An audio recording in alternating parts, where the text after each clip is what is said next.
Alors, je suis Thierry Camp, conseiller en propriété industrielle. Je travaille au cabinet Santarelli depuis bientôt 16 ans. Au préalable, j'ai été conseiller dans l'industrie. J'ai passé 13 ans dans différentes sociétés, dans l'industrie pharmaceutique, mais aussi dans l'industrie, et même surtout dans l'industrie chimique. J'ai travaillé notamment chez Air Liquide avec quelqu'un que les membres de la BEP connaissent bien maintenant, et peut-être même avant, notre président Thierry Sueur. Alors je suis pharmacien, comme tout le monde, quasiment tous les conseillers en propriété industrielle. Après des études scientifiques, j'ai fait le CEPI à Strasbourg. J'ai donc obtenu le diplôme du CEPI et ensuite, comme tout le monde, j'ai passé les examens professionnels, CNCPI et puis mandataire européen. Alors, Santarelli est un cabinet qui a été fondé en 1978 par Marc Santarelli. Ce cabinet a fusionné par la suite avec un autre cabinet qui s'appelle Bonnet-Thirion, très vieux cabinet qui remonte à 1862. Cabinet Bonnet-Thirion revendique d'avoir eu la signature de la Convention de Paris dans ses bureaux. Et nous avons gardé le meuble sur lequel cette convention de Paris a été signée. Enfin, je crois qu'on l'a gardé, mais entre les déménagements, je crois que c'est le cas. Voilà. Alors, Santarelli, pour vous présenter très rapidement, donc, à part ce petit côté historique, aujourd'hui, c'est quoi? Le cabinet Santarelli, c'est 130 personnes, 40 conseillers en propriété industrielle ou en devenir, parmi lesquels on a 12 juristes qui s'occupent essentiellement de marques, modèles et noms de domaine, et 28 conseils en brevet qui font de la rédaction de brevets, des conseils sur des opinions, des conseils en brevet, et évidemment qui travaillent avec les avocats et dans les litiges.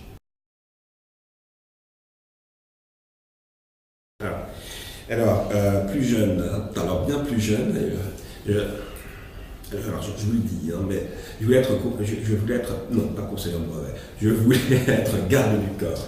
Je voulais être garde du corps, ça m'est vite passé, je ne sais pas, c'est peut-être une question de physique, probablement une question de physique. Et donc, mais en étant conseiller en propriété industrielle, finalement, il y a quelque chose qui reste de cette volonté enfantine, c'est que je veux aider les autres, je veux les protéger, et peut-être maintenant, je ne protège plus leur corps, mais leur invention.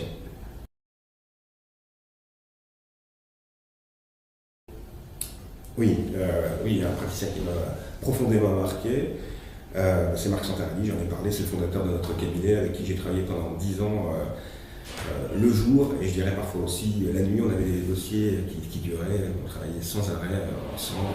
C'était une expérience qui m'a plus que marqué, qui m'a profondément marqué.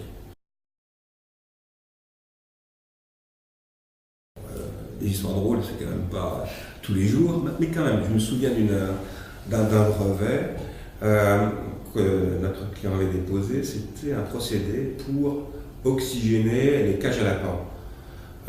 On s'était rendu compte, ça peut paraître surprenant, mais que les lapins se reproduisaient plus quand ils étaient dans un milieu qui comportait une teneur en oxygène supérieure à la normale. Donc l'idée était d'ajouter de l'oxygène dans les cages à lapins. On dépose le brevet, on reçoit un rapport de recherche et l'examinateur cite un document qui était pour le moins surprenant.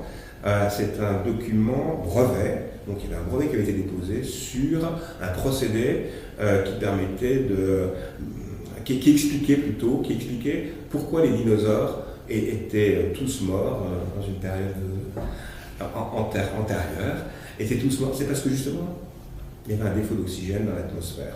Et donc l'examinateur avait considéré que, comme il était connu que les dinosaures auraient pu mieux survivre en présence d'un milieu plus oxygéné, il était évident d'oxygéner plus les lapins.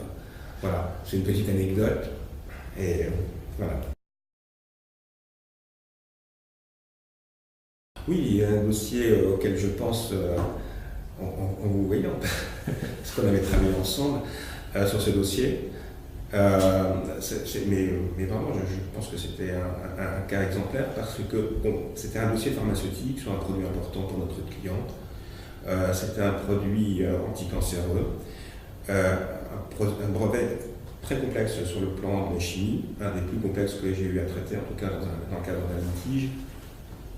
Et c'était une question de validité de ce brevet. Notre adversaire demandait la nullité du brevet. Ce brevet avait déjà fait l'objet de plusieurs décisions dans d'autres pays, en Europe, dans d'autres pays dans le monde également, notamment en Corée. Donc en Allemagne, on avait une décision qui avait considéré que le brevet était nul, mais on avait une décision qui était favorable en Angleterre. Qu'est-ce qui allait se passer en France? Est-ce que le magistrat allait suivre plutôt l'approche allemande, plutôt l'approche anglaise? Bien, on a réussi à le convaincre que c'était un brevet valide. Et là, je dois dire que le travail qu'on a fait avec les avocats était très impressionnant. Et alors, ce brevet a été maintenu. Il a été maintenu par le tribunal et puis par la cour d'appel par la suite. Voilà.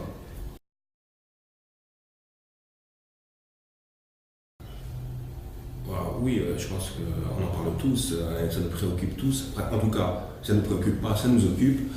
C'est le tribunal unifié. Qu'est-ce qui va se passer? Qu'est-ce qui va nous arriver? Comment est-ce qu'on va réagir? Qu'est-ce qu'on fait? Beaucoup de questions, on est en train de travailler dessus. Tout le monde est en train de travailler dessus. On attend de voir comment nous, conseillers en propriété industrielle français, nous allons pouvoir continuer à travailler, notamment dans le domaine du litige. C'est quand même un domaine qui, moi, personnellement, m'occupe beaucoup. Est-ce que des affaires vont arriver? Est-ce qu'on va encore pouvoir se passionner pour des litiges dans le cadre du brevet du tribunal unifié? Je pense que oui, à nous de le démontrer, et en espérant que ce projet plein d'avenir puisse aboutir et qu'il aboutisse avec nous.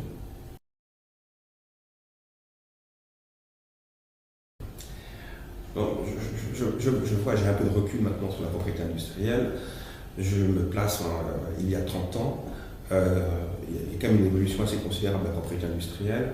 Quand j'ai commencé à travailler, on était juste au moment où les conseillers en propriété industrielle, dans l'industrie, dans le domaine dans lequel j'ai commencé à travailler, c'était plus des gens qu'on ne savait plus où placer dans la société et qu'on mettait donc finalement soit comme bibliothécaire ou documentaliste plutôt, soit comme conseiller en brevet.